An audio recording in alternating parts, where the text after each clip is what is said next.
रेल्वेच्या चुकीच्या व्यवस्थेमुळे 4 प्रवाशांचा नाहक जीव गेला।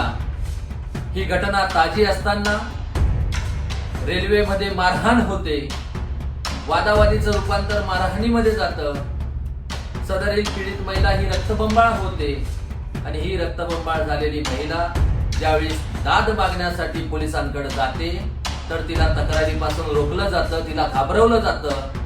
अशी कैफियत तिनं एबीपी माझाला प्रतिक्रिया देताना सांगितली आणि त्यासोबत तिनं भ्रष्टाचार देखील उघडा केलाय की तिला मिळालेल्या 5,000 रुपयांमधील 3,000 रुपये हे त्या तिथल्या हवालदारांनी घेतले असा गंभीर आरोप तिने प्रतिक्रिया देताना दिला।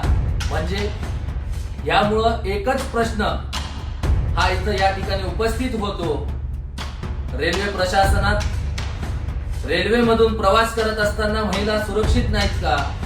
जर का महिलांसोबत काही गैरवर्तन घडलं तर लाच घेतली जाते का? हा प्रश्न या ठिकाणी उपस्थित होतो। आज ती महिला पुढे आली म्हणून हा विषय उघडकीस आला।